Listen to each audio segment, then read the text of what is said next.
Well, Birmingham City have put themselves in a fantastic position after that 2-1 victory at Rotherham United last weekend. They're now 8 points clear in the automatic promotion race in League One, with 2 games in hand on most as well. So they're in a fantastic position, and rightly heavily odds on for the title as well as automatic promotion.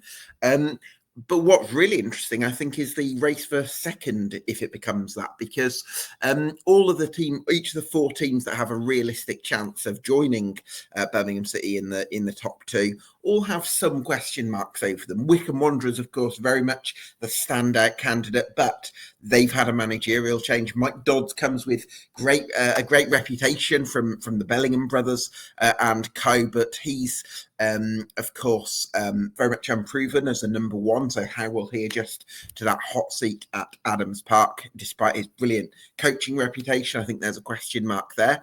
You've got Wrexham. They've added firepower at top in Jay Rodriguez and Sam Smith, 2 fantastic signings, but can they find extra creativity in central areas, having relied heavily on their wing-backs and Elliot Lee so far this season? Then you've got Huddersfield, who find themselves in a really poor run of form, bit of a losing streak for them, a bit like the one they suffered in September.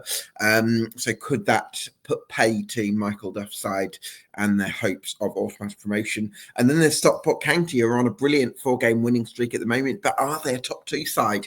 It's a big question. There's big questions for each of those 4 teams, and we're trying to answer them this evening here on EFL Debate. So that's what's to look forward to on this League One podcast.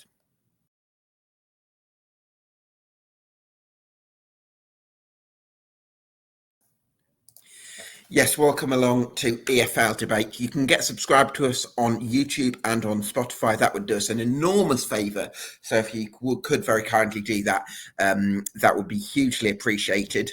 We've got a plethora of guests to join us this evening, but for now, we're joined by my co-host, James McClare, a Birmingham City fan, produces some excellent content on Twitter and Threads, not just on Birmingham City, but on League One and the Championship in general. For those listening on Spotify, James with the 3 instead of the E _34 on Twitter.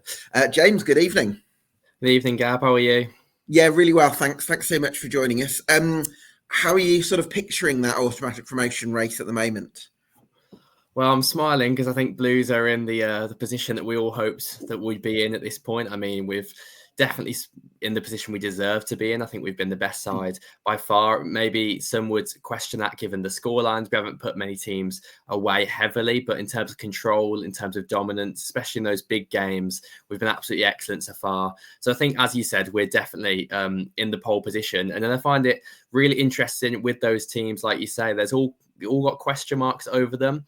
And just a few weeks ago, I think Huddersfield Town probably would have looked like the favourites to go and join Blues in that top 2 with the quality they've got in their squads.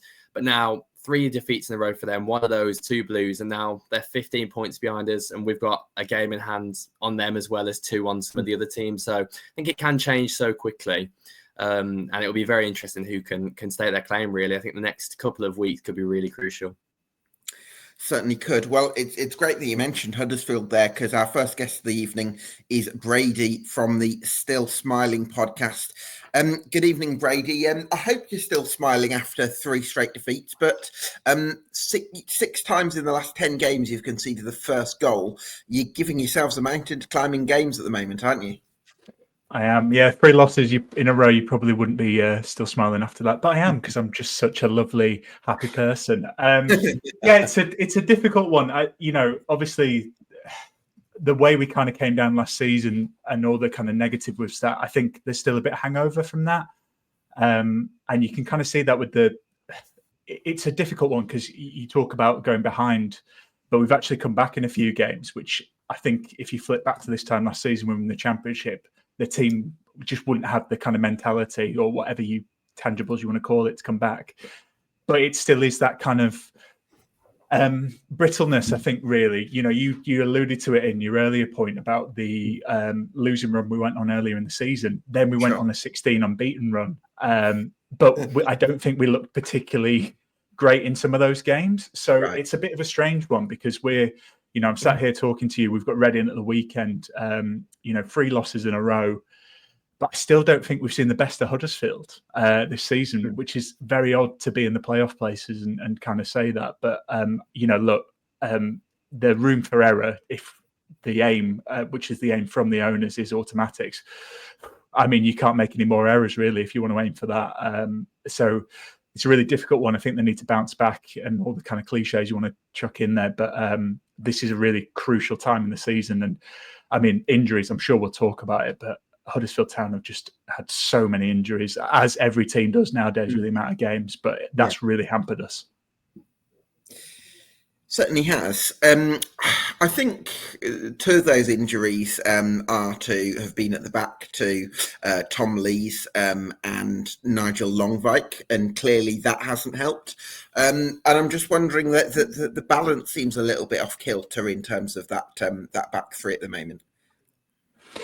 Yeah, it does. I don't think there's been really kind of a settled back line in some ways. There's either been people out of form or kind of injuries that you touch on. Nigel Longvike, I think, has shown that kind of ball playing ability that I think we really miss, particularly when you've got, Matty Pearson in there. And this is no disrespect for Matty Pearson, but he's not a ball playing centre back. He's your head it, kick it away, likes to scrap with any kind of attackers in that scenario. But it's just been very unsettled. We've sold Mikel Hellick to Oxford. I think that was a bit of an unusual one.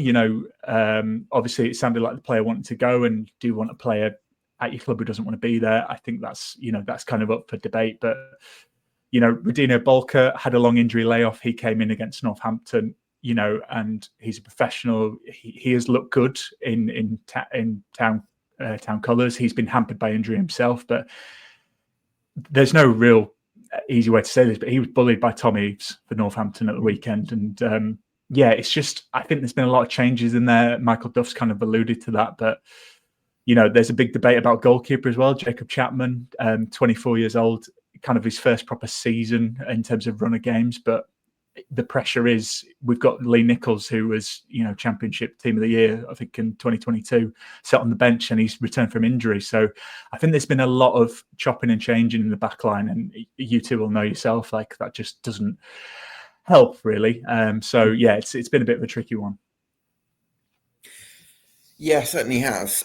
James, what have you made of Huddersfield Town? Have you been able to get a glimpse of them this season? It's funny enough, I've actually watched quite a lot of Huddersfield clips, given that we've played them twice for my previews and things. Probably less than Brady, I mean, in terms of full 90s. But the bits that I have seen, I think a part of the issue you talked on there about the back line is, for me, there's a real clash of styles in terms of the squad. In terms of the front players seem like they're absolutely built for a more high octane pressing style. In terms of even the ones they've brought in, Dion Charles, Joe Taylor perhaps less so, but Callum Marshall, and the front of the team looks like it wants to be aggressive and push on. But then you really lack an athleticism and a lot of power really towards the back of the team. The likes of Longvike have brought that, but obviously he hasn't been available in enough games. And I think it showed in the game against Blues in terms of how often we were able to play that ball down the right-hand side early in the first half. There was just a complete lack of pace at the back. And then, especially with the goalkeeping as well, then you've got a side really who should be controlling games in terms of the quality that they've got compared to most teams in the division. And Jacob Chapman has definitely got a bit more ball playing ability. I mean, some of his passing has been really impressive. Then if you put Lee Nichols back in, he's not exactly the most accomplished goalkeeper with his feet. So then again, you're kind of stuck between two conundrums. What do you prioritise?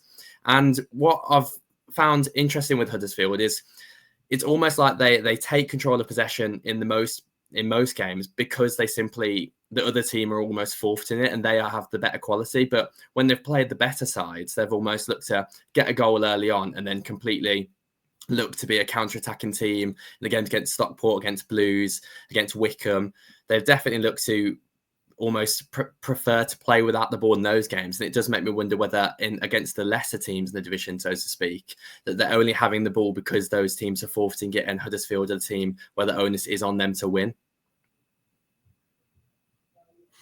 Yeah, absolutely. Brady, you mentioned injuries there, and they've clearly been a huge factor. I'm also wondering whether I looked at the squad list at the start of the season, and it was about 40 players, or not far off that.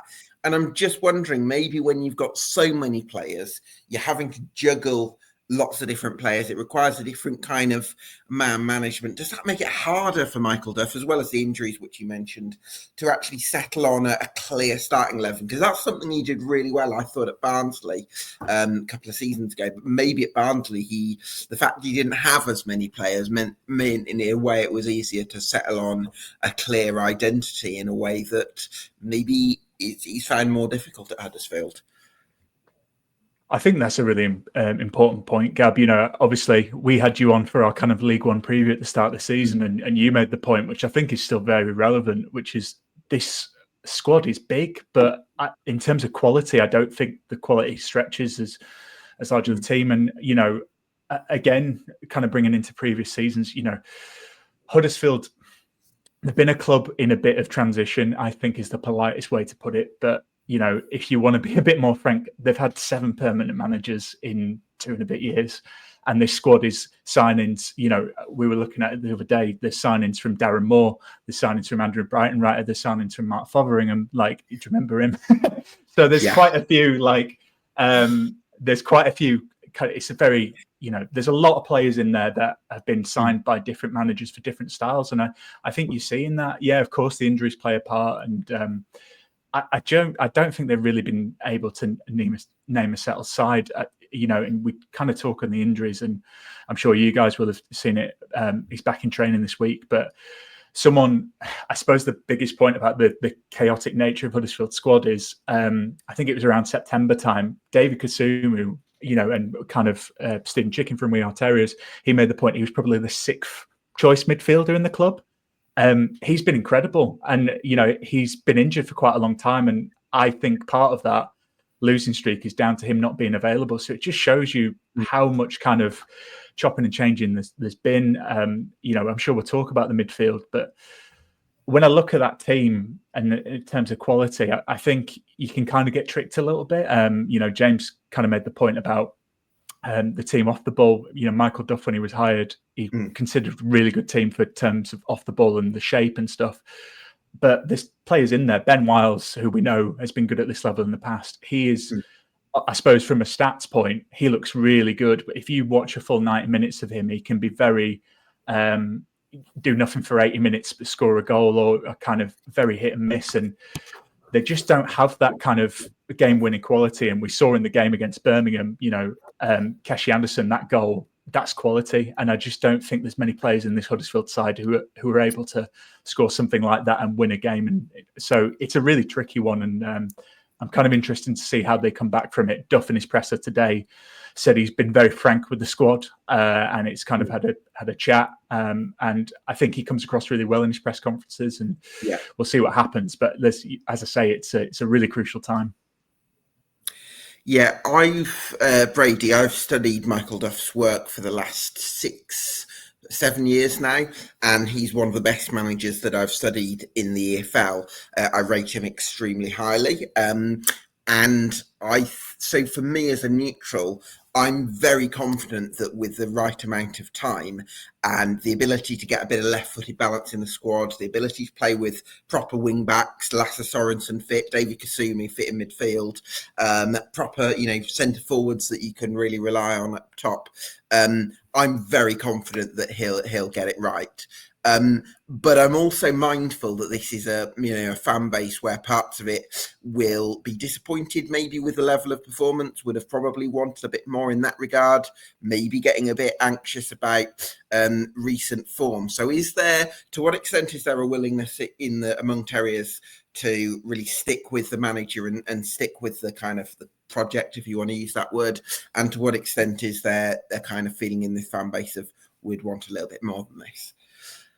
Yeah, it's an interesting one. I mean, I saw, and again, you guys will know just as well as me, I think taking the temperature online isn't always the best for this, but I was quite surprised, particularly after the Northampton game, to see a few calls for Duff to go.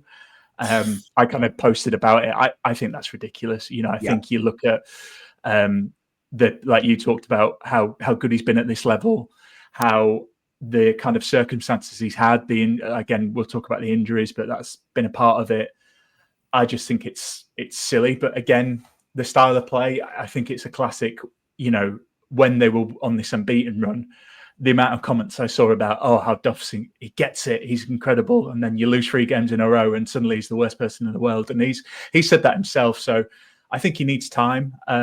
It's probably an unpopular opinion, but I look at this squad, and the ownership has said the goal is automatic promotion. But I think you've got to think about, if that happens, they don't look like a team for me that's ready for the Championship. No. So I think that's the other thing you've got to consider. And yes, there's aims and we want to achieve that, but I almost wonder if, you look at how difficult this division can be to get out of, and Sheff Wednesday and all those teams in the past. I almost wonder if a team, another season in League One might be the best thing for Town long term.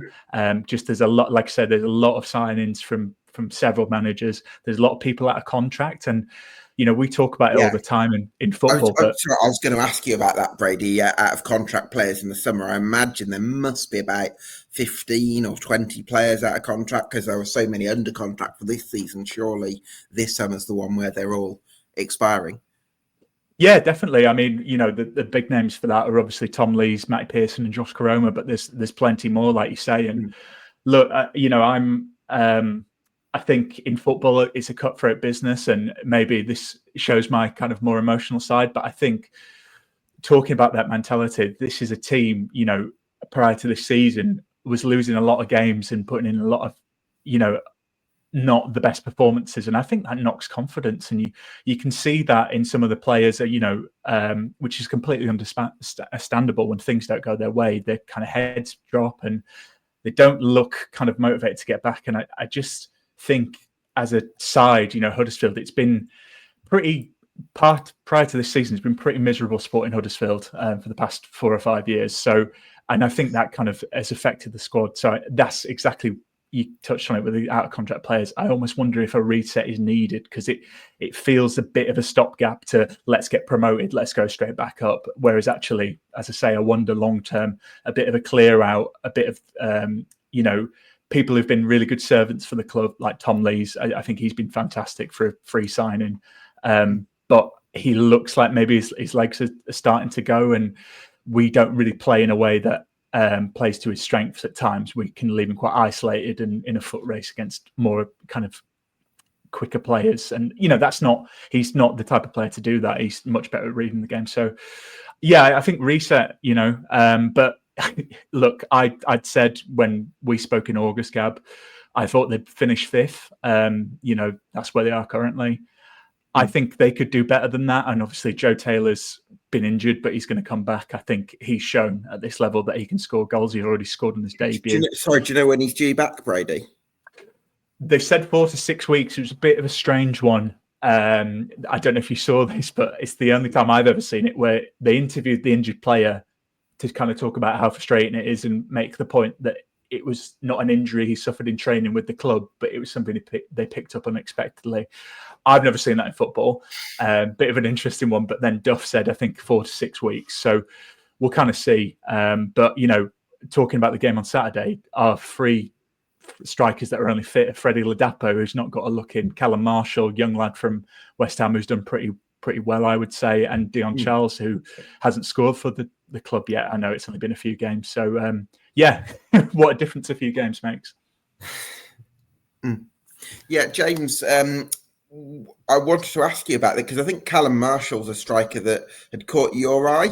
So do you think he's somebody who could maybe try and catch fire perhaps in the absence of Joe Taylor in the next 4 to 6 weeks?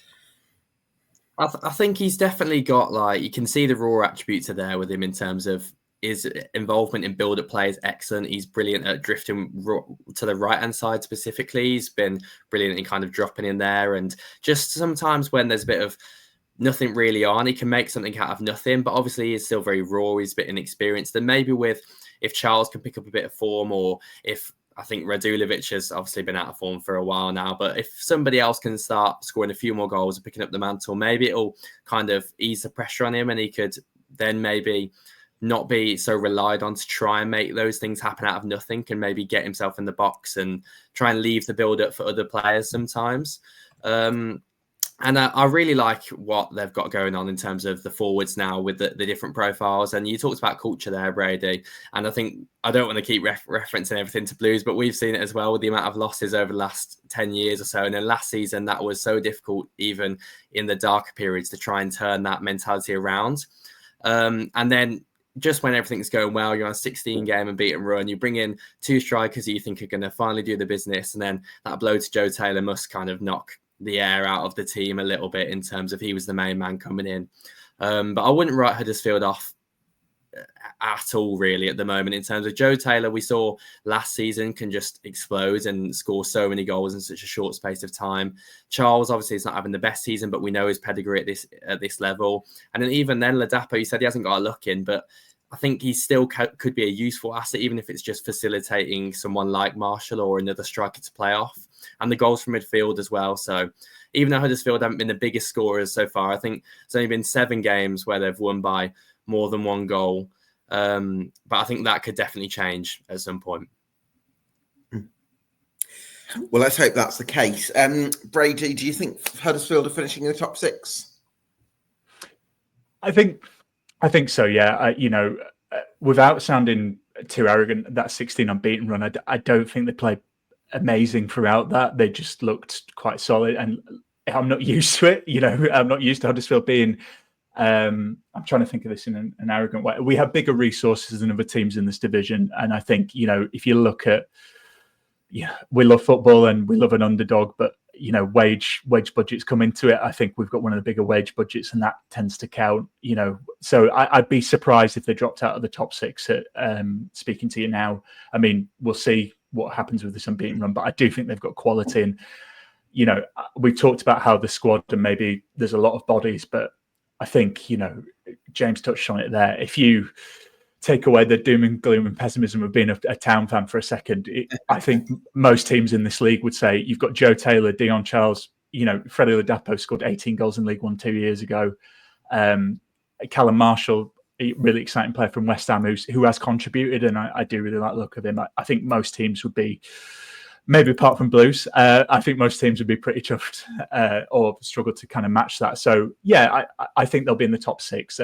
Automatics looks like a bit of an ask now. I assumed Wycombe would maybe drop off, but they don't really look like doing that. So, I think they're in the top 4 of teams, when they're on the day. So I think it'd take quite a lot to overhaul that. I hope that wasn't too arrogant. No, not at all. Brady, thanks so much for your time, and keep up the great work on the Still Smiling podcast. No worries. Thanks for having me, guys. Take care. Thank you. Cheers, Brady. Delighted to be joined now by James Richings from the Bucks Free Press, journalist for Wycombe Wanderers. Good evening, James. What a time to be talking about Wycombe Wanderers, second in the league, and flying high as well. But you've also, unusually for your situation, you've appointed a new manager. I know it's a sort of interesting situation for Mike Dods to come into, isn't it, when the team's already been playing incredibly well and hitting these heights, and almost a little bit unnerving in a way, coming in as a sort of completely from the cold. But he does come with great reviews from people like Luke O'Nien, a former Wycombe Wanderers player who worked under him at Sunderland. Yeah, it's a very unique position to be in. Dods. We actually spoke to Dods today for the first time since he got the job, and he said, the interest came about 10 days ago or so. He's had several meetings with the Wycombe hierarchy, and he was very impressed by the ownership model and the attitude of the players. That was a real big thing for him. And I think what's really interesting at this present moment in time is that when you see a new manager come in, they want to implement their style straight away. They want to show the rest of the league what they can do. But when you think about that, that's mainly for a side that's struggling to stay up or whatnot. Very rare to see that a side like Wycombe, sitting second in the table, appointing a new manager midway through the season, or more than midway through the season. Dodd said today in his first press conference that he won't be changing anything. He won't be changing anything at all. His verbatim, he said, if it's not broken, don't fix it, which I think is very, very refreshing to hear, because you get a lot of managers who come in mid-season and they want to rip up everything and start afresh. It wouldn't make sense in Wycombe's case, because of the season that they've had. They've only lost 4 games all season. And there were worries that after Bloomfield went at the start of January, that Wycombe could fall off. Sam Grace didn't lose a single game in charge. He took charge of 4 matches, won 2, drew 2. And you could easily say the game against Cambridge really should have been a win, because the red card that was given to Sonny Bradley completely changed the game, and that's now been rescinded. So it's a very unique position that Wycombe are in, and Mike Dods just wants to steady the ship a bit. He wants to keep Wycombe on the path that they're on, and if it works, then Wycombe will be in the Championship next season. Well, let's hope that's the case. James McClare, from your perspective, I'm just wondering, on the one hand, Mike Dods has this brilliant coaching profile, right? He's worked at Sunderland, you've got this incredible academy, hugely respected there. You listen to, 2 of the best players in the world, Jude Bellingham and Luke O'Nien. They both speak extremely highly of Mike Dods. But on the other hand, I'm slightly apprehensive maybe that you can be one of the best coaches in the world, but in the last 16, 17 games of a season, in a high stakes period, a lot of it's about managing players, being the number one, in-game management, getting a team over the line. There's a big, it's an interesting time, isn't it, to go for somebody whose whole shtick is coaching and not necessarily management. 100%. I think that was quite an interesting position for me, in terms of Wycombe was so adamant they're not going to sell Richard Cohen, and they're focusing on getting back to the Championship. But then they've almost gone for a more long-term appointment, in terms of Dods has not really got much track record, but obviously has that coaching pedigree. I think Not the Top 20 spoke about it on their podcast, in terms of, like you said, he's got a brilliant coaching profile and he's worked with so many players, but maybe a more tactically astute number 2 could complement him quite well, in terms of, I didn't think Sunderland were that brilliant at the tail end of last season in terms of their tactical setup. I thought they were quite limited at points, and obviously switched systems a lot to try and find a winning formula. Only won 2 games out of the 13 that he took charge in at the back end of last season. But now's a very different scenario. As you said, the confidence will be high flying, and he doesn't want to change much, as James touched on. And he's got a recognised number 9 this time, whereas Jobe Bellingham was kind of playing as that one for Sunderland last season. I don't think it's, not to oversimplify the work of Wycombe so far this season, but I don't think Matt Bloomfield, obviously, it was rocket science in terms of setting Wycombe up in a 4-2-3-1. I think it suits the profiles in that squad. They've got a lot of attacking quality. I really like the additions they've brought in as well. And the fact that they haven't lost the game since Bloomfield's gone, I think really speaks to the character in that dressing room, that they're going to resist any kind of fall off at the moment, and they're going to show that they are right in this top 2 race. So definitely an interesting situation for him to come in, and he'll definitely be judged given what happened at the last time he took charge of Sunderland. But I think he'll be pleased with what he's coming into in terms of the character and the run that they're on. James, on the one hand, it's don't reinvent the wheel, which makes perfect sense when the team is in such a fantastic position. But you have been willing to add to the squad with, I think it was 8 or 9 January editions, so certainly a busy month for the Chairboys. What have you made of the new faces coming in? It's very exciting to see everyone. Really, I mean, I think overall Wycombe, I believe, made 12 new signings, 10 being double digits. It's incredible to think, and 10 of them being technically it's 14. The 4 of them were academy players, right? So you look at it, the B2 signings kind of thing. But even so, 10 new players coming into the first team is huge for Wycombe. And it wasn't like they were just picking anyone at random. These players that were plucked were based on the analysis that they're using now as part of their recruitment system. They're very much looking at the data that led to Magnus Vestergaard joining for a club record fee. which is massive for Wycombe, close to around £1 million, which is mental for a club like Wycombe, who 11 you wouldn't years have done that under the supporters' trust, would you? Absolutely not. No. We're a world away from what we used to be all those years ago. And I think it's important to remember. And every time I come on your show, Gab, I always say the same thing. Wycombe were on their knees 11 years ago, which still seems very recent. 2014, they were literally on the verge of going into National League. Now they're signing players for around £1 million. Yeah. And they broke their transfer record twice in the space of about a week with Anders Hagelsgaard signing for about £500,000. His record then gets broken a few days later when Vestergaard joins. And you look at the other players from the Football League, they've signed the likes of James Berry, who is a proven goal scorer, Will Norris, who won the league last season with Portsmouth. Fine, not in the Football League, but you've got Alex Lowry. Rangers fans rave about him.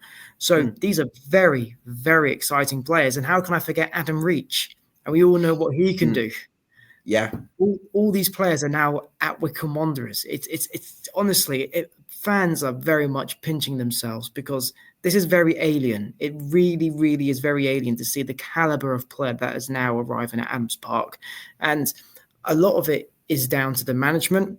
Bloomfield proved that with Wycombe sitting top for numerous weeks during the autumn and winter months. He then goes, but the attitude the players have shown has really shone through because the players could have easily down tools and thought, oh, well, we really bought into Bloomfield. We may not buy into who's coming now.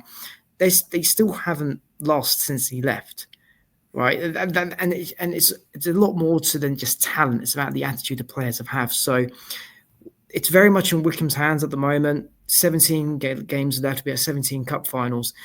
If they keep doing what they're doing, they'll be absolutely fine, but there's a long way to go. And I won't lie to you, Monday was incredibly busy. Let's just say I'm still trying to recover from a 17-hour working day. It was very, very long.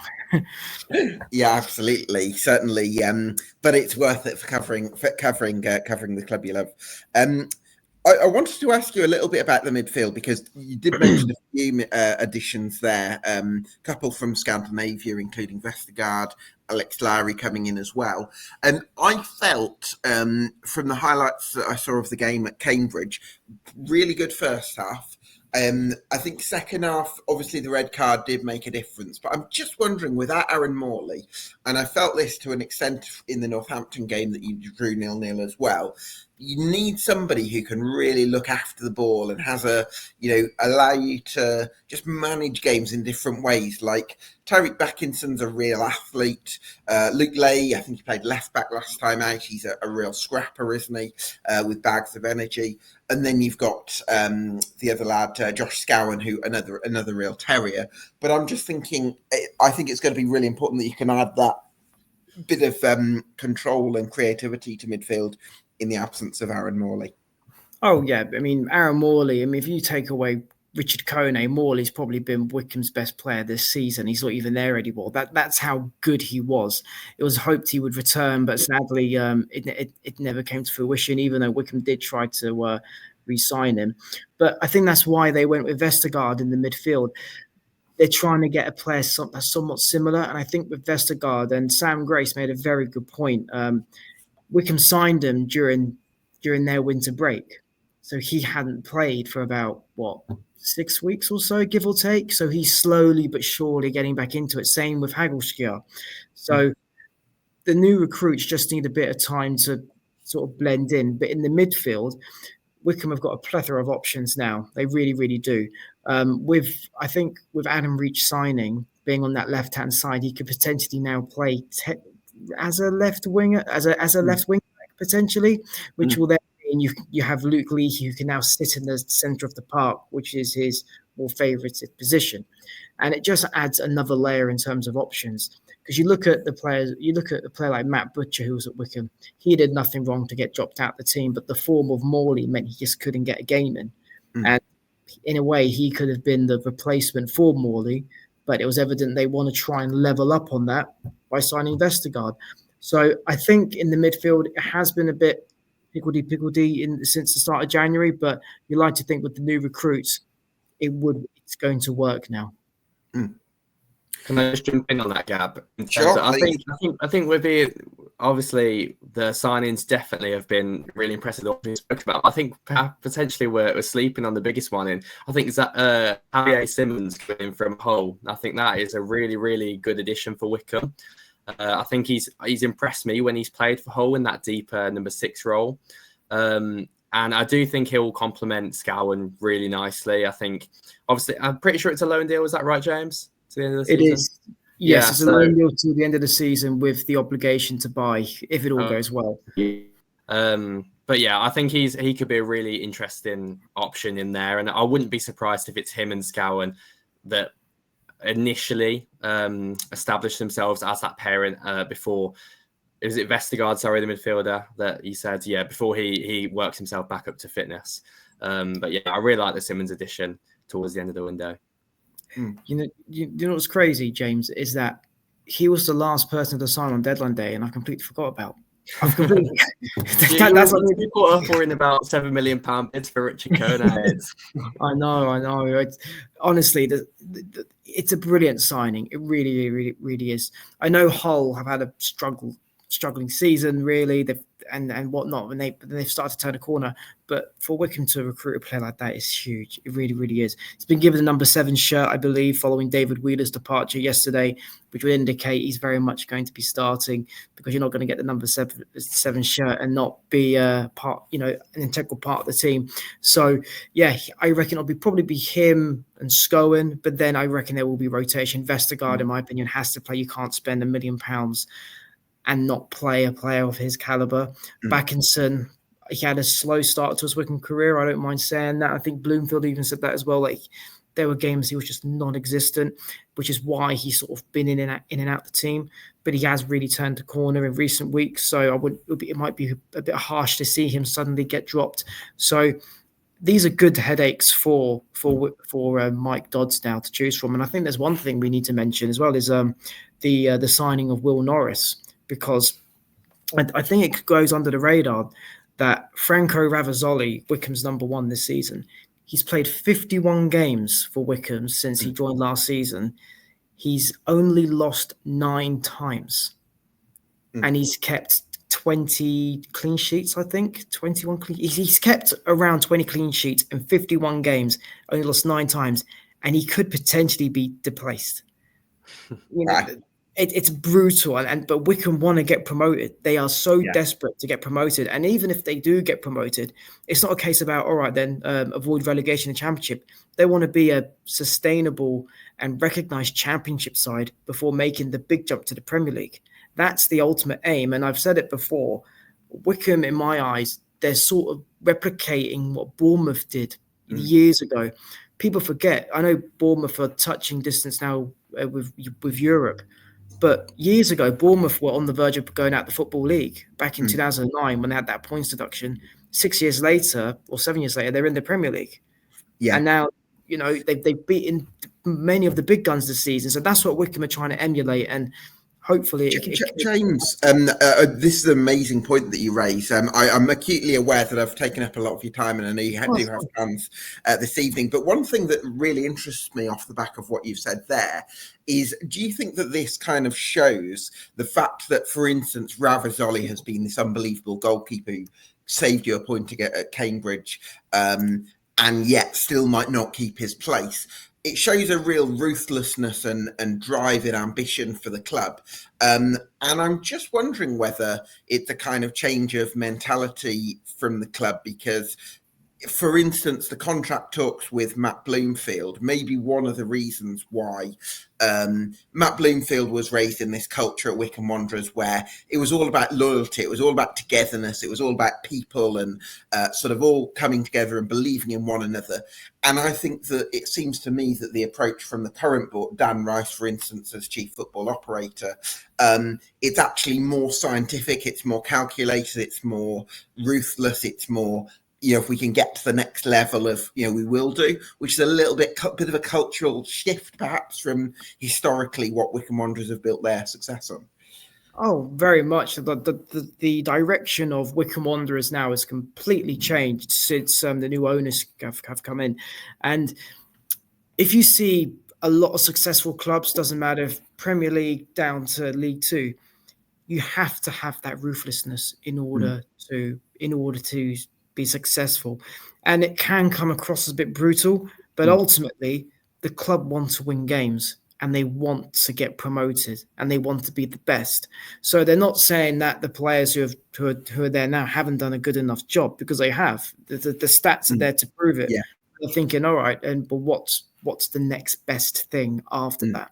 So with Ravazoli, if he does lose his place, in my opinion, I think it'll be incredibly harsh. Yeah. Incredibly harsh, because he has saved Wycombe a lot this season. The game that stands out in my mind was away at Wigan back in November. He made 3 incredible saves in the last 10 minutes, and it helped Wycombe win at Wigan for the first time ever. They'd never won at the DW before, and he played a massive part of that. And at full time, everyone ran to him because they know he helped Wycombe win. And we've already mentioned it with Matt Butcher.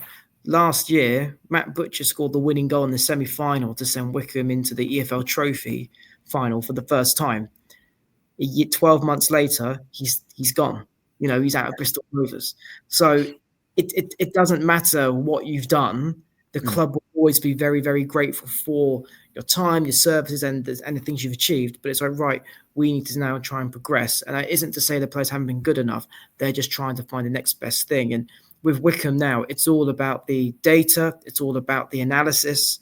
And I think we're going to be seeing loads more players come through on that model, as we've seen with Vestergaard and Hagelskjaer. It's a very, very new way of being related to Wycombe, but it's very, very exciting. And the results have proven to be successful because Wycombe are currently second in the table. They certainly are. Just got 2 more questions for you, but I'll ask you to keep. You can keep them short, because I do know that you've got plans this evening. First one would be a word on Richard Kone, just because we can't not talk about him. And second one is, will Wycombe Wanderers get top 2? Oh, well, Richard Kone, what can I say? He's been fantastic. I think what people don't realise is that he's so raw. Played non-league all his career, other than a couple of trials for EFL teams that they didn't go. Lower echelons are non-league as well. Athletic Newham was 18 months ago. That was where he was at. Which is incredible to think. And the way he plays, he's just like, I want the ball, I want to score, which is great, because that's the sort of playground sort of attitude that you need to have. And I said it before, at the start of the season, he said that his target was 15 goals. He's on 20 now. So every goal now is a bonus. He has been nothing short of exceptional. And yeah, he might go through a few spells where he doesn't score, like, make 3 or 4 games, but then he will make that up by scoring in the next 3 or 4 games. And the way he scores his goals is very, very good. His technique in bending the ball is fantastic. And the fact that Wycombe said no to Luton on 3 occasions for multi-million £, show that Wycombe mean business. If this was 2 years ago, Wycombe let Anis Mehmeti go for about, a million? Yeah, something like that, yeah. I mean, in a previous era, you wouldn't have got the £6 million bid, because it wouldn't have taken that. So I think that shows how far you've come, and just what a complete centre-forward Richard Kone is. And he's absolutely lit up League One this season. So top 2, what are you thinking 2 chances, James? Oh, it's too early now. Yeah, I know. It's too early to say. It really, really is. If Matt Bloomfield was still here, I would have said yes, 100%. That isn't to take anything away from what Mike Dods has done. I haven't seen Dods in action, so I can't give a judgment. But I think it's too close to give an opinion yet. So I'm going to sit on the fence. Sorry. Okay, all right. Well, I'll maybe come back to you after you've seen a few games under Mike Dods, and maybe we'll have a clearer answer then. James, such a pleasure. Thank you so much for making time for us this evening. Incredible work and coverage of Wycombe Wanderers on the Bucks Free Press. I commend your work for that, mate. And enjoy your evening. Thank you so much. Pleasure. Nice to meet you, James. Have a good evening. And to meet you too. Bye-bye. Cheers. Delighted to be joined now by Matt Jones from the Racecourse Ramble. Matt, thanks so much for joining us. those additions of Sam Smith and Jay Rodriguez with, the drop in form that we've just talked about with Huddersfield and Wycombe Wanderers having that transitional period with Mike Dods and, the one or two uncertainties that kind of come around that. Do Wrexham have an opportunity to use that firepower that's just come in as a means to propel yourselves a top 2 push? Nice to see you both. I should start that way, shouldn't I? I guess it's awkward, Gab, isn't it? Because we'll have a transition as well, because we've got 2 new players who've not been playing Parkinson style of football, shall we say. So we don't really know how they're going to adapt yet. So we can't just assume that they're going to hit the ground running and perhaps transform us. Sure. That's that's a balanced opinion of it. But it's going to give us a better chance, isn't it? Because if you looked at our strikers prior to them coming, we had Ollie Palmer, who'd played and scored about 3 goals.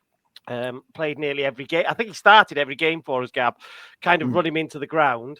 And now probably finds himself a 6th odd choice striker. And Jack Marriott, who obviously was scoring, then got injured and is now just coming back. And a Paul Mullin, who's had missed 2 pre-seasons and not started firing yet. So they're better. We're probably in a better position than we were with 2 very exciting players. But what's that adaptation going to look like? I'm not sure I'm articulating it well enough, but it's going to help us. It's going to give us more of a sniff. And it's exciting. I'm really excited by seeing I don't know about both of them actually. But Jay Rodriguez kind of got off my radar because I never in a month of Sundays dreamt we'd be sort of sniffing around anybody like that. In your division, you look at Sam Smith, you think that's probably an achievable signing for Wrexham, don't you? Yeah. But you don't think about taking a Jay Rodriguez. I know he's at the end of his career and stuff, but he was starting for Burnley, Matt, as well. It's not like he was. Way down the pecking order. So. No, I get that, but this is what I mean. I wasn't really looking up there, Gab. I never dreamt we'd be, So he's been off my radar for a long time. But they started really brightly the other day, so we'll see. I've answered that really longly, and I'm not sure I've answered it at all. But you get the idea, I think. We like long answers on this podcast. James, coming to you. What do you put Wrexham in the automatic promotion conversation, given the general sort of state of play in that vicinity of the table? 100%. I think if I had to pick one right now, I think Wrexham probably would be my choice for second. I think there's just something about Wrexham where they just find a way, and even though their away form isn't competing with the other sides, I think they're so dominant at home. Even Blues, who have not lost at home yet, have got 6 less points than Wrexham at home, which just shows how dominant they are at the Racecourse. I think the signings, short term, obviously, huge fan of Jay Rodriguez in terms of the quality in that squad. He's probably, in terms of pedigree, the best striker now in that squad. Yeah. But I did find it a bit of an interesting one. I remember saying when Sam Smith came in, this was kind of like an evolutionary signing for Wrexham in terms of he's got the physique and the style to be able to play in that Parkinson way. But obviously, compared to the others, I'd say he's probably a bit more rounded, a bit more accomplished, can do a little bit more of the build-up stuff. And then you sign Jay Rodriguez, who has definitely got that quality. But in terms of his legs and the stage of his career he's probably more of like the mould of strikers Wrexham have been going for in terms of Palmers and Fletchers. But yeah, short term, I think they're both great additions into the squad. I do think maybe there's a little bit of creativity issue, but I say that, and then on the game against Crawley, Ryan Barnett is still somehow managing to get to the byline, get crosses in. They might have double, triple up on him, but it somehow has still managed to be an effective way to create chances. Can I chip in there before you go again, Gab? Just if you don't mind, sorry, just to sort of emphasize some of that. I think the interesting thing is, so I agree, James, entirely about the creativity. I've spoken before to Gab, and I've said my concern is we're a bit one-dimensional from a creativity point of view. It's get the wing backs deep and hit crosses from near the corner flags. And I think that that's not every goal, but you get the idea. That feels like that's our plan, if that makes sense. But obviously Barnett had been the shining light for us earlier on in the season. I think we spoke about that last time, Gab, didn't we? Saying, he's come from, I don't want to say he's come from nowhere, but you know what I mean? He's made really good adjustments coming up the leagues. He's gone from being a low Barnet to a high Barnet. Yeah, very clever. Yeah, that's why you get paid the big bucks. It's not. But the interesting thing is we've brought in Ryan Longman, right? And I appreciate that in a different system, he's played on the left side of a front three as an inverted forward or an inverted winger. But obviously, the games he's played for Wrexham so far, he's played on right wing back because that's not our, we don't play anything like a 4-3-3 or a 4-2-3-1. So we obviously traditionally have played a wing back system. So he's played on the right. So Barnet has been a star and really, I think he's got 8-9 assists. But I think Longman is here to fight for that spot, which is I just don't think you play him on the left wing back, Gab. Instead of, I know you sort of drew breath then through your teeth, Gab. You're not going to play him left wing back though over James McLean, are you? Who's club captain? So do you know what, Matt? I think whichever side Longman plays, because I think he can play either. I do quite like the idea of just having someone that keeps people honest, because sometimes you have this funny situation, Matt, where you have this brilliant, one of your best players. I think Ryan Barnett is that, and James McLean as well. Sometimes, if they're so obviously one of your best players, there can be this, and if there's no one else kind of keeping them, Anthony Ford got let go, didn't he? Yeah. If there's nobody quite near the level. Pressure on him. Yeah, exactly. You can kind of lose that little bit of edge. And I'm not saying Ryan Barnett would be the type of character to do that, but maybe subconsciously. So I just think the Ryan Longman signing, I quite like it, just to keep things fresh, keep things interesting.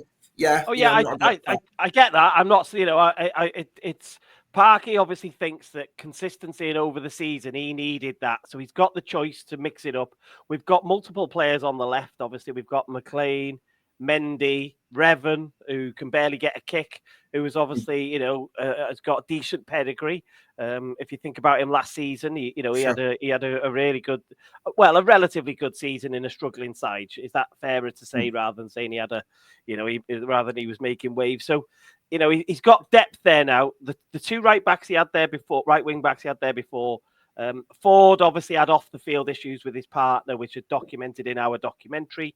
So, I'm sorry to hear that. She was very ill, and it seems the club have just said to him, "Sort that out. Don't care about us. Doesn't matter." So that was why he barely featured. And Luke Bolton came in and struggled to get a kick from Salford, if you might remember, we signed him. So we've added some depth there, but I would still love us. Elliot Lee gets run into the ground centrally as our main creator centrally, although he's been flogging a dead horse up front with Ollie Palmer for weeks, which is really weird. Do you know what, Matt? That what really confused me was before Rodriguez and Smith came in. Yeah. So certain away games, Phil Parkinson played, what was it, a 3-5-1-1? Basically, and I think if your style of football is very direct, get it to the wing backs, you stay high and wide and get crosses in, you're not going to maximise that if you don't play two up top. If you're going to play that style, I don't care if you're home, I don't care if you're away, you've got to play two up top, because that's how you get the best out of that way of playing. And the worst thing is, sorry to shout, because I was getting excited. I was getting excited talking football. You see, this is the problem. So the worst thing is, Elliot Lee is one of those players. I can't give you a comparable Birmingham player, but he hunts the ball basically and goes after it. So he doesn't have that discipline to stay up front and try and stay within 10 or 15 yards of Ollie Palmer. So there's a good pair in there, so that when Palmer holds the ball up or brings it down, he's got a close pass. He goes off hunting the ball, and that basically makes it worse, doesn't it? Because it isolates Palmer then.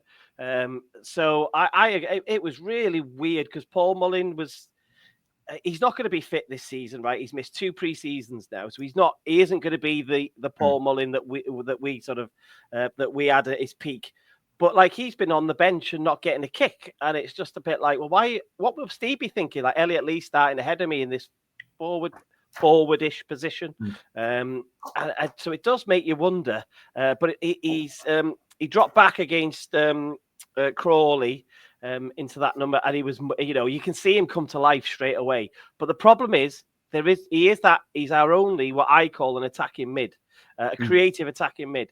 And that if he gets a knock or a niggle or something, that could be a problem for us because, I would like us to have the option to create centrally or wide. Well, that's the thing, Matt, because it's like, okay, so your first port of call is get the ball wide, get crosses in.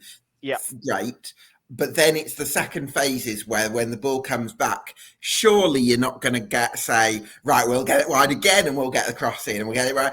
You want to actually have the option where when there's a second ball, okay, you've got Elliot Lee on the ball and he can slot something through. So that is a bit of a worry for me. You've got 7 strikers on your books and 1 attacking midfielder. I think, listen, from what I understand, they tried very hard to get rid of some of the strikers, but because I don't know, for want of better words, because they're well remunerated, it was difficult to move 1 or 2 of them. So we are what we are, aren't we now? Sure. And I don't think Ollie Rathbone's done really well.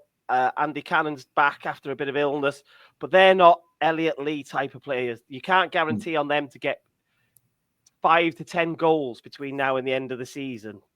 If Elliot Lee dropped out, they're going to get 2 to 5 goals, probably, and those can be the difference, can't they? These are the minute sort of levels that we're dealing with now in talking, potentially squeaking into maybe the top 2 or maybe into the mix for the playoffs or not. James, you're obviously fairly big on Wrexham, given that you'd sort of put them second at this stage. Who are the players that have sort of caught your eye? I mean, other than the ones we've mentioned, for me, it'd be the likes of Max Clearworth and George Dobson. So for you, from an outside perspective, who would you sort of pick out? Yeah, I think Max Clearworth, obviously, he's got a lot of goals, which will probably catch the eye. But in terms of his defensive stuff, I think he's really, really solid. He obviously pushes down the line as well, which is what you need really when you're going to have the wing backs so high. You need those outside centre backs to be a bit more comfortable stepping in. I think Lewis Brunt has shown that as well on the left side, that he can do a bit of that. I like Ollie Rathbone. I think he's like a proper gritty, old school midfielder, isn't he? Doesn't stop running, does he, James? Yeah, definitely. You need those profiles. I think obviously Arthur Okonkwo is in a difficult spell at the moment, but we know his quality. He's still a very good goalkeeper. Yeah. And you mentioned Andy Cannon there as well. As much as he's not a creative type, I still think going forward he gives you a bit more than Dobson or Rathbone or James, just because of his drive and his ability to play in the channel a bit more. And then obviously Stephen Fletcher, at his age, I mean, it feels like when he was playing in the Premier League, he was basically about to hang up his boots, and he's still scoring goals, making the difference. He's won so many points for Wrexham. It's amazing. He carried us over. I don't expect you to remember. I can't remember when we last spoke, actually, Gav. But he carried us over Christmas, really. He coming on and getting late goals. And then Ollie Rathbone had a spell where he was sort of stepped up to take the responsibility on. Forgive me if I've repeated this, because I don't know whether I've said this to you before. I've repeated myself many times. Well, yeah, I'm long in the tooth now. So I had a conversation with somebody. I think I put on Twitter, like, I wish he could last 90 minutes, basically, because he hasn't got 90 minutes in his legs anymore. You obviously won't see that because you probably don't watch 90 minutes of Wrexham, but he just can't. We did it against Shrewsbury because we had to, and let's not talk about that. But he basically he is now a 20 to 25 minute cameo. He's almost an unstoppable force. And I said, I wish he could play 90 minutes. And somebody very quickly replied back to me and said, if he could play 90 minutes, he wouldn't be at Wrexham. And that's the reality of it. If you think about how good he has been in his career and look at the impact he's had on us in League One, the chances are he would be he would be sniffing in around the middle of the Championship or something, isn't there? If he had that fitness level still, So, but he's been sensational as an impact sub. Matt, I do want to bring in Russ from the Scarf Bergara Wore podcast on Stockport County in a minute, but I do have 2 more questions just to finish off. First one would be, and James touched on this earlier, Arthur Okonkwo. I was actually really surprised to see Okonkwo didn't start the 2-1 win at Crawley and Mark Howard did, because Okonkwo is your big asset, the one you want to invest in. So even if he has a drop in form, you want to invest in him because he's the one that's got this incredible sort of long-term ceiling. So did that surprise you as a fan base? Yeah, So on the podcast, he dropped. I don't want to say he dropped 2 clangers. We obviously lost to Stevenage, and there was a couple of goals that he would have normally, excuse me, normally he would have dealt with very comfortably, because shot stopping is his big asset, right? It's his outstanding asset. Everything else he needs a bit of work on, but his shot stopping is outstanding. And the 2 goals he conceded were down to his shot stopping. So I still said that. You don't like his distribution, Matt? No, Gav, he's not accurate with his distribution. And I think by design, Parky screams blue murder at him if he tries to do anything quick, especially short throws and stuff when we're not set in position. Right. So Parky, if you try and counter attack, he's like Parky goes nuts. Right. No, he's not an accurate distributor at all. So he made those clangers, but I thought there's no way he'll drop him because that would knock his confidence. But what do I know? Because then, an hour before kickoff and it's Mark Howard's in goal. And Parky did publicly named him after the press conference and said, we gave him a rest because we think we brought him back from injury too soon. Because if you might not realise he'd been off with a bit of an injury for a little while. So he said he might have brought him back, but then he played him on Tuesday night. So I think that was a bit of classic protection, wasn't it? A bit of, a bit of saving face in dropping him. So we're all really interested to see now, what does he do against Bolton's our next game next week. We'll see what he does against Bolton, because obviously he did play in the Virtue Trophy. Will he play in this round of the Virtue Trophy? Let's see. So, Matt, predictions for Wrexham season. You've been pretty coy about Wrexham's chances when you've come on here in the past. So, how are you feeling now with about a third of the season to go? All right, it's just, yeah. The more times we come on, we're getting near the end of the season, and we're still in there, aren't we? Yeah. For people who don't know, I predicted we would finish outside of the playoffs. I thought the more experienced, hardened teams would obviously would sort of supersede us, really. Our away form is still an issue. I know we won on Saturday, but the performance wasn't great. And Parky promised some self-reflection, and he would pick a team that would work hard and fight. If you watch the game back, watch the extended highlights back, well, that wasn't what happened. Now, whether that was because we scored too early, I know, which is a weird thing to say, isn't it? But it does happen. We'll see. I'm more confident that we'll get in the playoffs, but I don't know whether it's the old school in me or what, Gab, but I'm not one that's picking us to be in the autos. I still think we'll miss out. Yeah, but I'm just hoping we can stay in the playoffs and get some. I don't see that. No, it's a big drop now, isn't it? Yeah.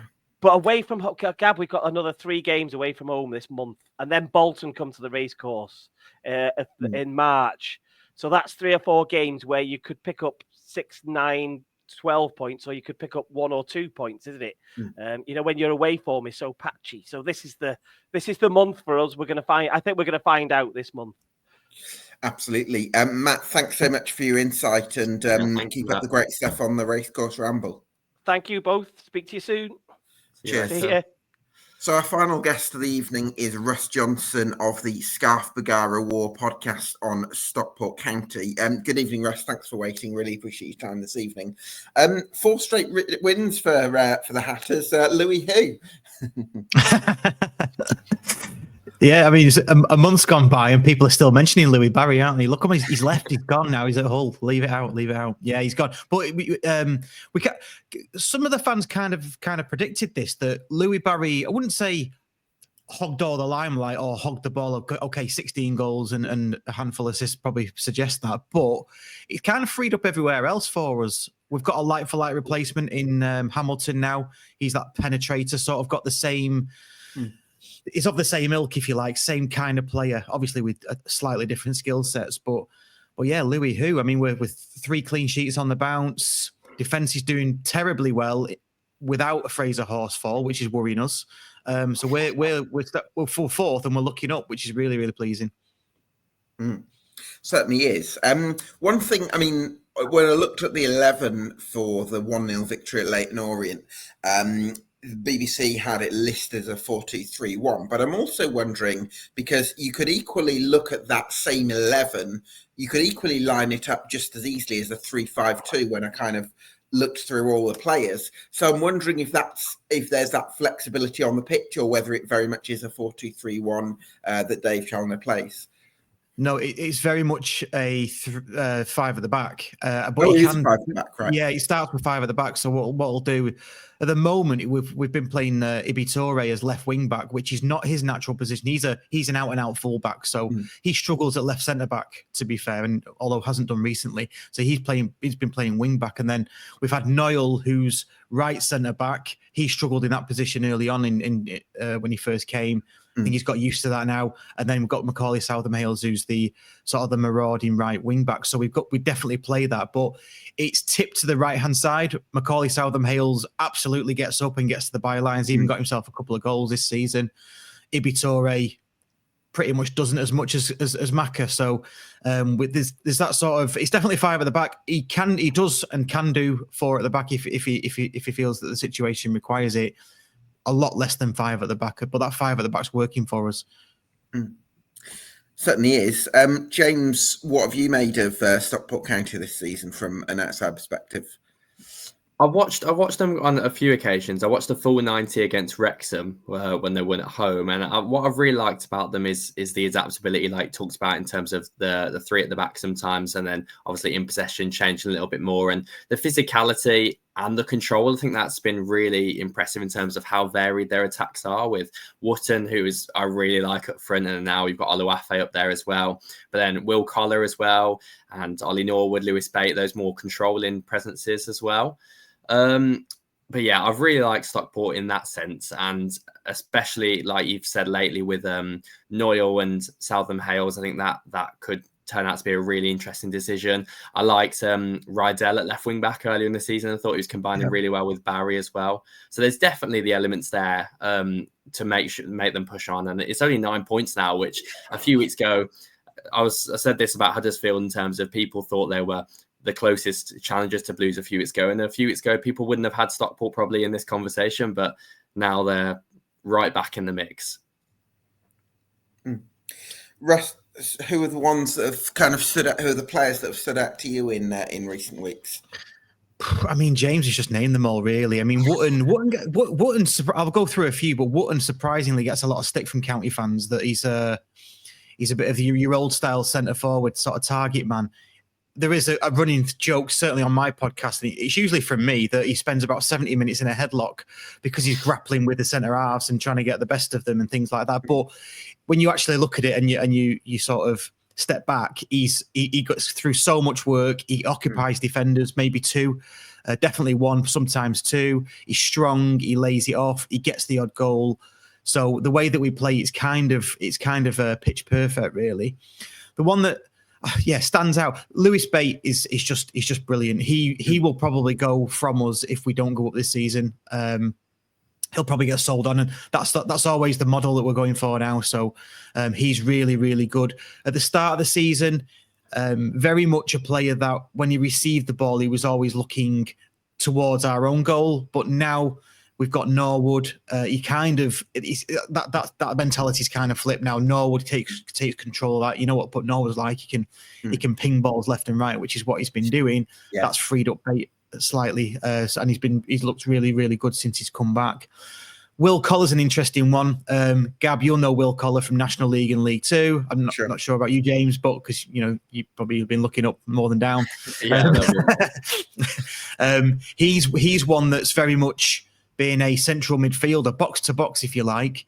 I interviewed him just at the start of this season. He said, no, I want to play further up front. That's what's happened. He's asked the gaffer, he must have given him that. So he's been in more attacking areas, and that's proving fruitful. So yeah, they're the ones for me, really. But probably the one that actually stands out the most for me is probably Norwood. You can tell he's been in the Premier League. Yeah, he just looks like he's got loads of time on the ball. He pings left and right. We've probably got Moxon in now to ease up on that because interesting point. Yeah. See that. Yeah, so Norwood. No, I don't think Norwood can play 90 week in, week out, Tuesday, Saturday. So that'll relieve him, and then obviously any injuries and and things of that nature. So yeah, I love pretty much them all at the moment. And we even, if your team's Birmingham, James, you'll know from playing you twice, we weren't too far behind you at St Andrews, and you got away with it at Edgeley Park. We were on top the full second half. So, and I think if we can keep injury free, keep them playing the way they are in this system that's done us well since the National League days, I think we could be there or thereabouts. I'm definitely on for a playoff spot. Yeah, I think in the games against Blues that the first game, obviously Will Collar hits the bar almost within the first 5 minutes, and then Blues kind of took control for the rest of the first half. But then the second half, he brings on Oluwafe, goes to 2 up front, and you had us under the cosh for about half an hour. We couldn't deal with the press, and then like you said at Edgeley Park, Alfie May has a brilliant chance to make it 2 for Blues pretty early, but then after that, again, Blues probably lucky in the end to hang on for the point, and I think that's probably one of our better earned points this season. I think what you mentioned about Will Collar, obviously he's been playing deeper previously in his career. I think him and Wootton are kind of an unlikely pairing, you'd say, to be in a side that are pushing for an automatic spot, but I think they work so well in terms of Wootton almost reminds me of Linda Dykes a bit in terms of he does all the off the ball, the stuff that perhaps goes a bit unnoticed. He's running of the channels, his out of possession work is absolutely fantastic. And then Collar with Southern Hales kind of pushing down the flank is allowed to tuck in a bit more, and almost he is playing quite centrally, even though he's off the right from the start. So those two, I think, really complemented Barry and perhaps made his numbers look better by the work that they did to aid him. So it'd be interesting to see if they kind of pick up the mantle in terms of numbers now, or if it's Hamilton or Oluwafe or someone else that kind of takes that role on. Yeah, definitely. Just one more player to pick out as well.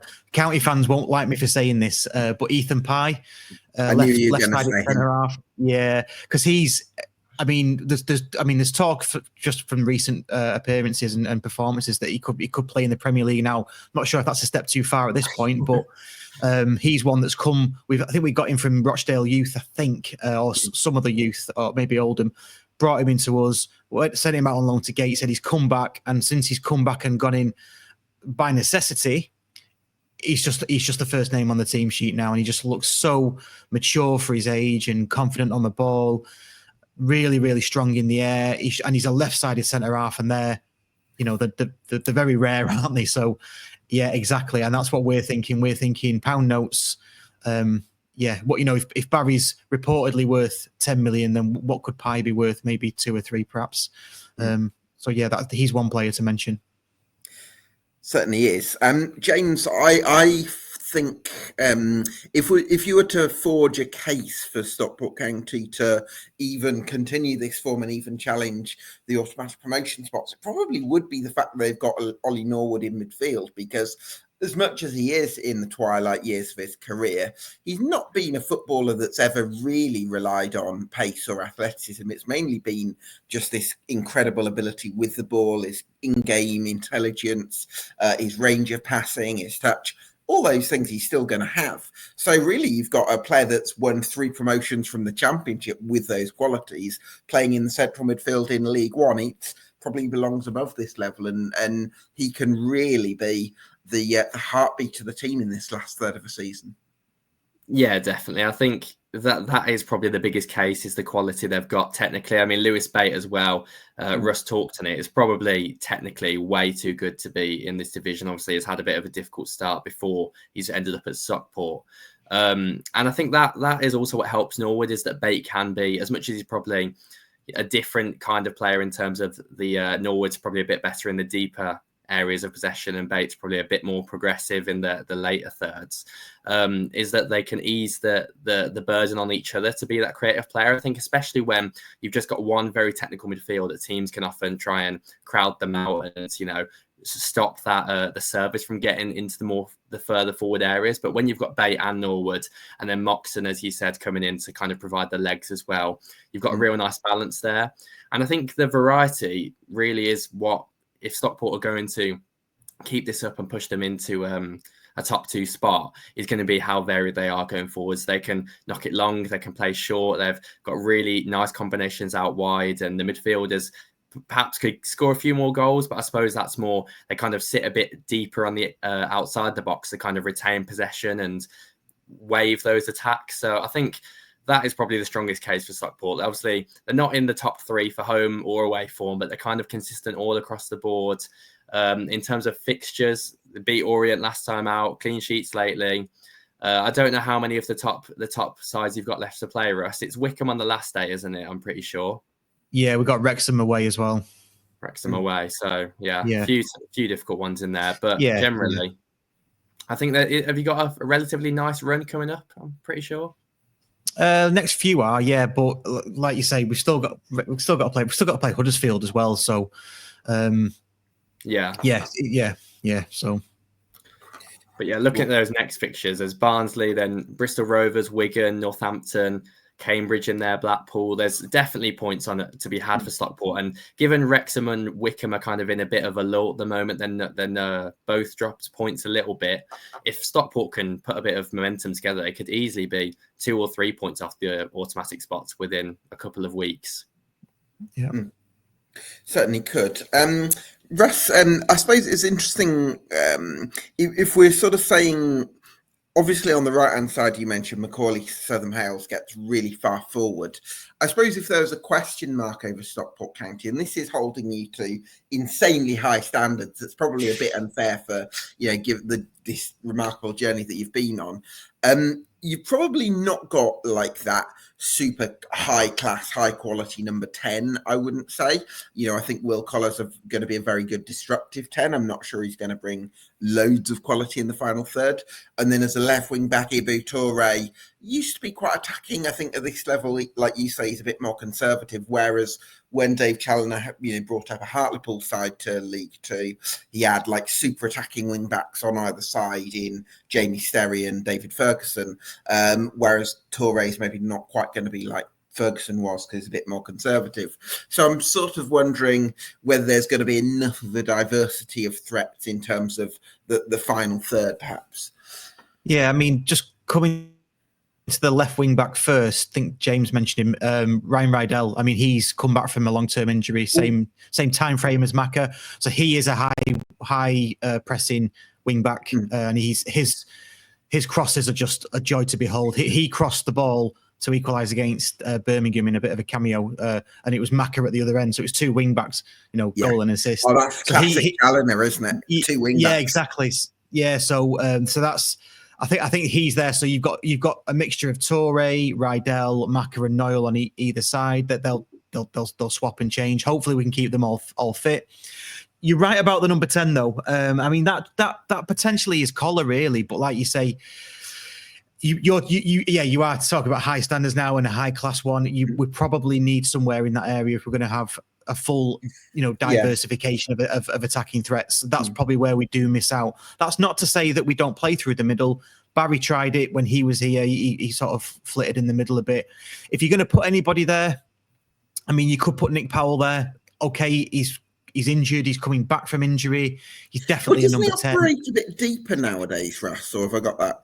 No, I mean, he has been, but I think, again, that's through necessity, through injuries. We've had a lot of injuries over the past, I don't know, it feels like 2 years or something. We've always had a high injury count. Nick Powell, for me, he's probably the best player at the club still, I would think. I've not seen Moxon yet. Norwood is great, but completely different type of player. Nick Powell, I think if he was in that number 10 position and we could keep him fit, I think that's as high class as we're going to get for that position. He sees things certainly mid-League One level, I would say, that other players just don't see, including our own. And there was a bit of them getting used to that. So I'd say Nick Powell would be that person. But you're right. If we've got ambitions of going up into the Championship and staying there, then we'd need something of Ollie Norwood's quality in that number 10, perhaps, to deal with that. Yeah, absolutely. I'm sort of wondering, you've come such a long way in a short space of time. As much as we are talking about the promotion race, I also feel like, maybe one step at a time, it's kind of like you almost need to sort of cool off a little bit and, add in the summer. I'm sure Mark Stock's keen to invest, but you almost don't want it all to happen too quickly. So that there's an element to that I'm sort of conscious of. Yeah, definitely, and we're conscious of that as well. Well, I certainly am. You know, we're into this 7-year plan. We've got 2.5 years to get to the championship. We're ahead of schedule now, being in 4th at this point in the season. So, but when you talk to Mark Stott, which I have, he's like, why can't we go for it? It's like, well, you know, we don't want to go too fast too soon. But yeah, I think he just put his money where his mouth is. So if you'd have asked me at the start of the season, which I think you probably did, 12th or above, I'd have been happy with. The fact that they're in the playoffs, I'm really pleased. Yeah, I don't know. Again, if we do go up by some, you know, I won't say miracle, but if we find ourselves in the championship next season, I think that Mark Stott will just invest but not blasé. I don't think he's reckless with it. It will be, we'll invest in good areas and you're investing in the long term as well, which really excites me. Yeah, absolutely. You're investing in players that can grow with the club, which I think is brilliant. Well, Russ, I think it's a really exciting time still for Stockport County, and lots that's been achieved, lots that I'm sure you will go on to achieve under the current ownership. So, really exciting time, and it's been good to chat Hatters with you. Yeah, cheers, Gab. Cheers, James. Lovely. Thank you. See you later. So, James, we'll come on to Birmingham City and our sort of our bid for the treble in a moment. But in terms of the 4 contenders for realistically probably second, seems a bit arrogant to call it that, but I think that's probably quite the likelihood. Is there anything from the 4 sets of fans that we've spoken to tonight that's kind of changed your perspective on any of those 4 teams? Obviously, I picked Wrexham as my preferred choice, and I do definitely agree in terms of their creative struggles and the reliance on Elliot Lee. But this seems harsh to say, but I feel like it's Wrexham because it won't be anyone else. I think Mike Dods obviously could hit the ground running, but it's a massive risk given what he's got little experience as a manager anyway, and obviously I still do have tactical concerns from the end of last season with Sunderland, considering what that squad's gone on to do this season anyway, with a lot of the still core elements that were there, and then Huddersfield, I still stand by the fact that I think they've a lot of the time got through games because they have superior quality. But I still think that there's another gear that they need to find if they're to compete. And Stockport, obviously, without Barry, it's a lot of star quality, and whether they'll have that match-winning ability in those big do you know moments. what, James? I think that's a very fair point, because as much as there is this argument that you take a star individual out, and all of a sudden other players take on more, and it's more of a bat. But I do. There is something in that, and the 4 straight wins, put some merit in that, but also I think they'll probably get to a stage of the season where actually they're missing that bit of individual brilliance that Louis Barry brought. So I think for Stockport and Huddersfield, I think top 2 is going to be difficult, and I would probably lean towards Wycombe, actually, just from the conversation with James. Not that I don't see your point and share the reservation about Mike Dods in terms of in-game management. However, the fact that he's not looking to change anything, and the fact that he's got Sam Grace on the touchline with him, who's already delivered 8 points from 4 games, I think that's probably a big plus. And so while I do have 1 or 2 reservations about whether Wycombe will get over the line under Dods, I think there's probably bigger question mark. Wycombe Wanderers have proven it over the course of the season, and they're not really changing the template, whereas Wrexham, they've still got the away form to address. They've still got the central creativity issue to address. There's question marks about Wrexham that just make me wonder whether they're quite going to get the results they need to finish in the top 2, even with Sam Smith and Jay Rodriguez coming in. Yeah, I think I definitely echo those concerns. And with Wycombe, like you say, Sam Grace staying there is a big positive for me. Obviously, a bit of continuation from before. And I'm very happy I'm not writing Mike Dods off at all. I think I'm very happy for him to go on a brilliant streak. And I think it's excellent what Wycombe have been able to do so far, kind of keeping pace with Blues. I mean, Blues, I think in terms of, you compare it to League 2, and Walsall are so far clear. And Blues are kind of unlucky in the sense that the quality of the other teams to keep pace with us has been so strong. But yeah, I just think Wrexham just have something about them, this ability to find the the match winning moments when it matters. Obviously, they do have to go away to Wycombe, away to Huddersfield, so those are concerns. And obviously, their away form is pretty much cause for concern. But I just have this feeling that Wrexham will end up doing it. And obviously, we saw with Oxford last season, obviously a bit of a different situation in terms of Des Buckingham came in and did change things from Liam Manning, but there can be a drop off when a permanent manager comes in. Obviously, Sam Grace has done so well, but in terms of he's still a continuation of Matt Bloomfield, and it's kind of the eras haven't swapped over yet in terms of Mike Dods now is a new phase of Wycombe. And as much as he isn't trying to change things, he's still a different manager to Matt Bloomfield. So I think it's a difficult situation for him to come in and take much credit in terms of a lot of people will say that the foundations were already there if he does go on to get them promoted. But yeah, I just lean towards Wrexham. There's just something about them. Even in the game at Blues, you always just feel like we almost wobbled and just crumbled in terms of our usual playing style at the Racecourse. Obviously, we still were brilliant in grinding out, but they just have this way of stripping away the qualities of the other team when they're at home. Yeah, absolutely. I'm glad we were able to get a point at Wrexham, because that makes the gap 8 points with 2 games in hand on them, rather than 5 points where it might be a bit closer. So Blues, that 2-1 victory over Rotherham means we're unbeaten going back since November. That loss at Shrewsbury was the last one in the league. I'm just wondering, what did you make of the performance? I was very disappointed we went in at half time behind, because I actually thought that was our best home half of the season. I thought we were absolutely fantastic Really? at home. I thought in the first half we created plenty. The tempo was good. I thought we evaded the press well, and we really could have had a few goals if we'd put our chance away. I thought we definitely created 4 or 5 good chances in that first half, but I saw it more as 4 or 5 isolated moments as opposed to being a really controlled first half performance, because Rotherham had their moments as well.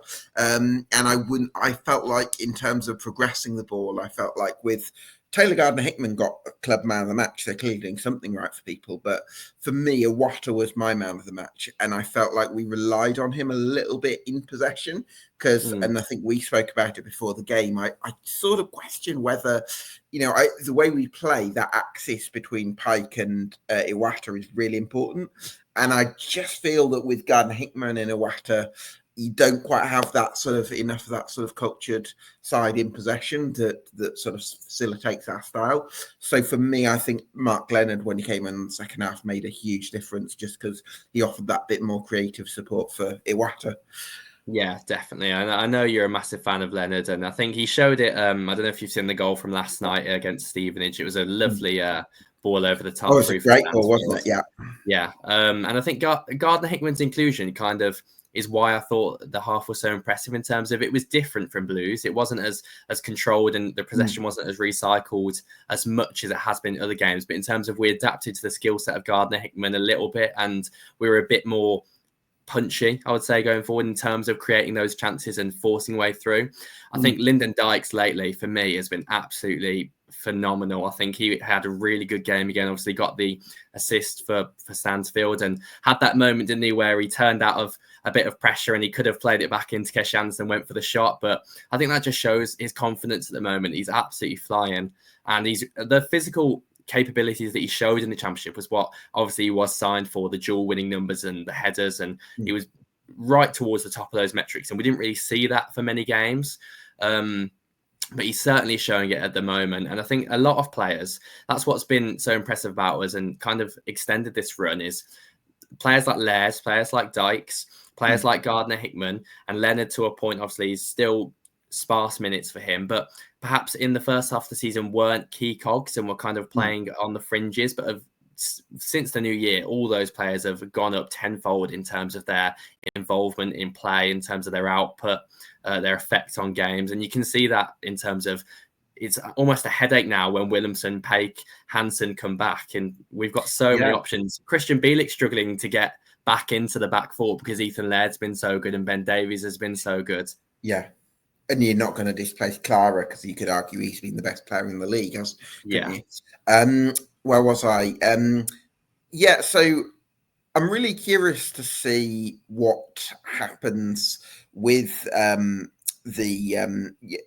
situation up top, because you mentioned Lyndon Dykes and the physicality and aggression that he brings.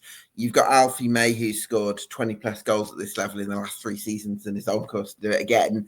And you've got the £20 million striker. So it's a really interesting dilemma. And sometimes Chris Davies has sort of, dare I say, cheated his way around it a little bit by playing all 3 of them.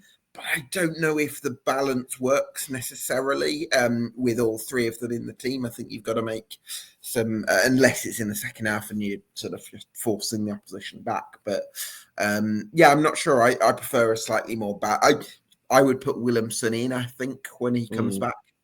Yeah, I think Dykes obviously has kind of filled in that role because of the loss of physicality with Williamson, even though he doesn't use his physical capabilities as much as he should. Williamson, I think I talked to you about it before. Chris Davies likes to balance the physical profile of the side, and I think Dykes has deputised well there. And then in terms of May and Stansfield, it's almost an impossible headache to have in terms of May is such a bagsman at this level, but Stansfield is your long-term asset, and obviously it has a lot of goals as well. And Stansfield playing on the inside left, I think it's been really difficult for him to find a way for those 2. And I think that's also come from the fact that Emil Hansen and Scott Wright have kind of both had their injuries, and we haven't really had 2 out-and-out wingers that have been as impressive as Keshi Anderson has been on the other side. We haven't really had someone screaming out to play in that left, depending on which side Keshi plays, on the other flank. And I think lately with Keshi Anderson going back to the left, Ethan Laird's form allowing Kieran Dowell to kind of play on the inside right position, that will probably suit us better and see Stansfield lead the line more often with May I want Stansfield to lead the line because I think that we've got to play him up top in the Championship. I think he can still show some quality and make contributions out wide in League One because he's that good at this level. But I don't think he's good enough to play out of position in the Championship and really have an impact. So I want him to play down the middle and just build that confidence up. Try and get another 10 goals between now and the end of the season. Build that confidence up going into the probability of the championship football next season.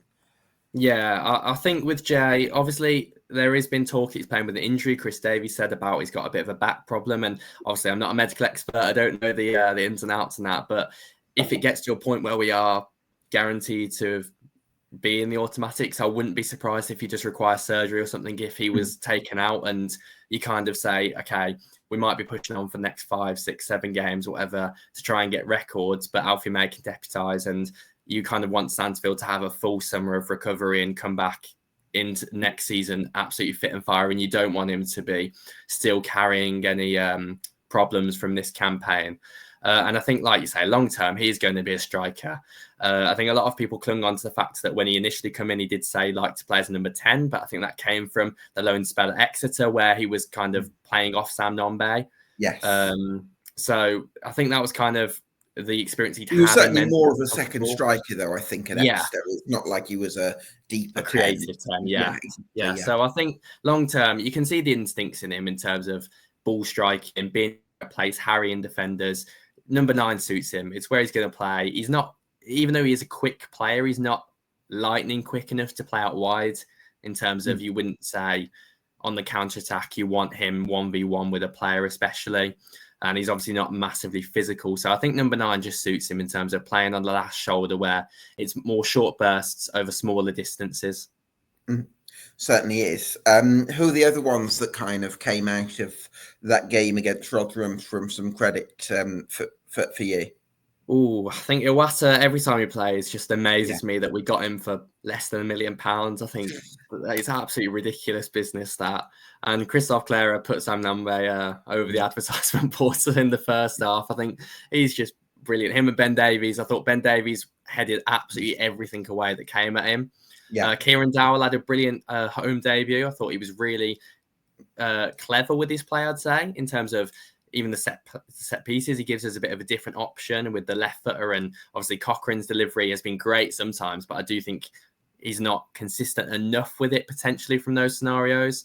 And Kieran Dowd, we talked about him in terms of his availability issues, but he is quality-wise definitely a championship footballer at the very least. So I think he came out of it with a lot of credit. And then Anderson and Laird, it was so refreshing really at St Andrews, where teams have been so deep against us. And I know Rotherham tried to push on a little bit more, to have two wide players that were willing to run at their man, be direct and try and get balls in. And I think we really benefited from that in the first half particularly. Yeah, I thought Laird was excellent in the first half, wasn't he? So yeah, hopefully he can have a really strong second half of the season and take that into next year. Well, I think that just about wraps it up. Really exciting times ahead for Blues, especially with into the semi-finals of the EFL Trophy and an FA Cup fourth round clash against Newcastle. What do you think to our chances in that one? We talked about it yesterday, and I think that come 5 p.m. on Saturday, I'll be saying Blue's going to win.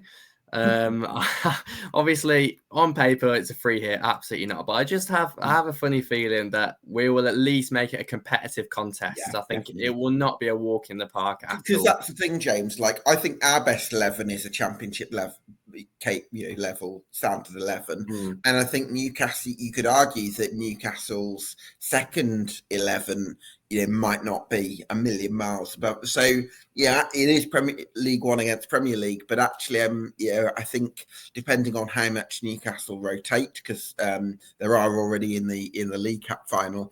I'm wondering whether we could give them a game, and maybe not another 5-1 like in 2007, but hopefully give them a game. Definitely. And then that semi-final, as you mentioned, draw on Saturday morning. So I don't want to be disrespectful to anyone, but ideally we'd like Bradford or Peterborough at home rather than avoid Bolton or Wrexham if we could have our way. Absolutely. So we'll have to see how that goes. James, a real pleasure to have you on as co-host, making your EFL debate debut this evening. So thanks so much for your time. Really appreciate it. Thank you very much for having me. My pleasure, mate. Yeah, quality stuff. So everyone go follow James at James with a 3 instead of the E. Got to say that every time, haven't I? Should have picked an easier name, shouldn't I? _34. So yeah, make sure you give James a follow because he produced some really good threads and analysis on the Championship and League One.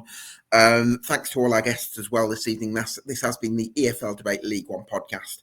We'll see you again next week, but get subscribed to us on YouTube and Spotify in the meantime.